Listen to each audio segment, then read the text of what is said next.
In المدينة المنورة, a research center, a genetic research center, is trying to find its place on the ground. In this report, we will try to cover this dream and see if it's possible, who are the people behind it, and hopefully when we will see it on the ground. I have for years heard about the significance of diabetes in the population. It creates a large amount of morbidity in the country and is very significant.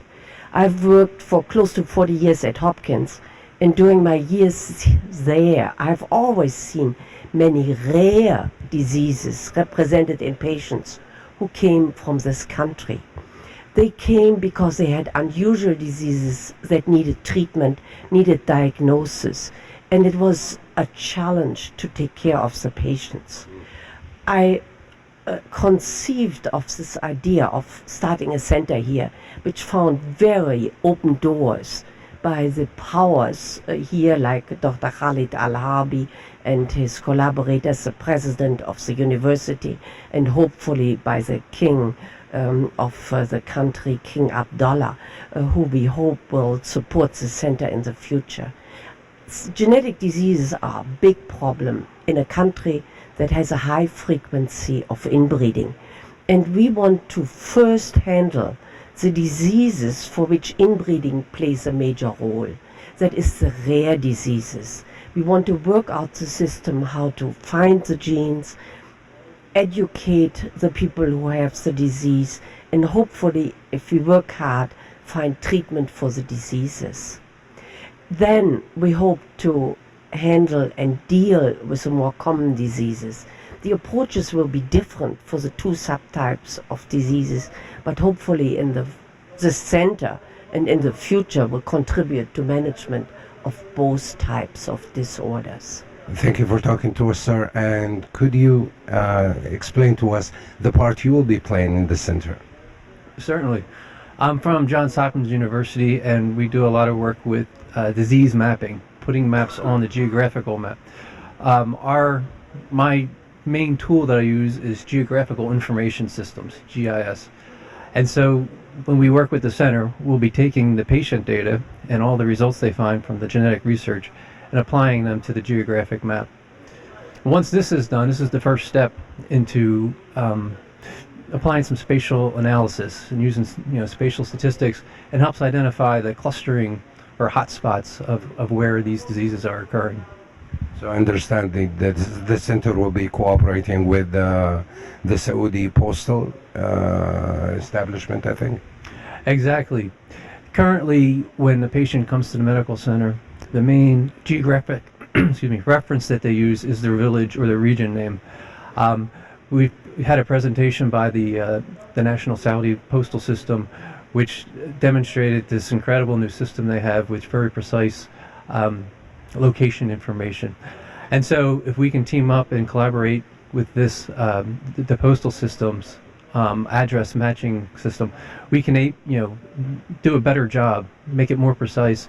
And so once the people in Saudi start utilizing the system more, when they show up to the medical center or to the genetic center, they can supply this information, and that will make the mapping even better. بسم الله الرحمن الرحيم والصلاة والسلام على أشرف الأنبياء والمرسلين سيدنا محمد وعلى آله وصحبه أجمعين. First of all, I want to thank the channel too to give me this opportunity to speak regarding our genetic center. As you know, the relative marriage here in Saudi Arabia, it's ranging between 45 to 50%, and it reached in some different region, like South region, it reached to 80%, which that it can increase the incidence of our of the genetic disease. We have in the Saudi Arabia, I think, the hemoglobinopathy disease, diabetes, some types of cancer. Okay, it's running in family. So after we met the professor Irene Momini in Chicago, she is doing her clinical experience, most of her clinical experience in Johns Hopkins, and she informed that most of her cases, which is more than 95%, it's actually from Saudi Arabia and United Arab Emirates, and mainly from the Gulf region. One of my demonstrator, his name is Abdul Min'am al-Sahimi, he was a research fellow for her. Then at that time, we get then an idea, why we not start a genetic center here in our Prophet Muhammad sallallahu alaihi wasallam region, And we like this idea. We just delivered the idea to our president, Professor Mansour knows him, who is the president of Taiba University, and he's really supporting this idea. After that, upon his request, we did a visit to different types of university there in United States of America, and we went to visit Johns Hopkins, Illinois, Harvard, Columbia, Texas University, and we met there with art professor in the genetic fields, which all of them, they are happy about this idea and they want to support us. After that, we start to move for the first step, which that's why the professor is here, to just will make our genetic center on 4 to 5 phases. First, of collection of data. After that, we will start to diagnosis of cases, and hoping inshallah we will reach to a gene therapy, which I think it's not available here in Saudi Arabia. As you know, Akh Muhammad, the budget of this genetic center, it will be huge if we are doing the genetic center in 5 phases.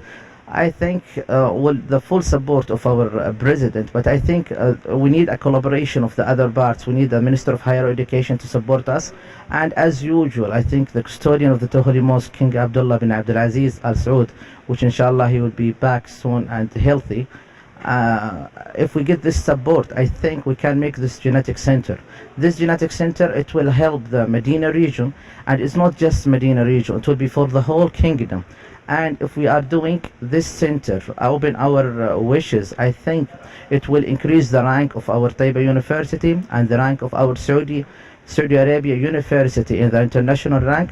The other things we are hoping, okay, to do a lot of international symposium courses and master in medical genetics. That's mean the people will come to Saudi Arabia, to Medina region, not just to pray in our Prophet Mosque sallallahu alaihi wasallam, also to seek medical advice and treatment in this genetic center.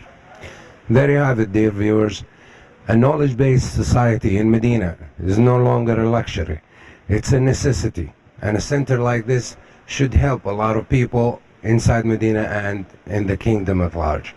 Thank you for being with us. This is Muhammad Al-Akhdari reporting from Al-Munawara for KSA2.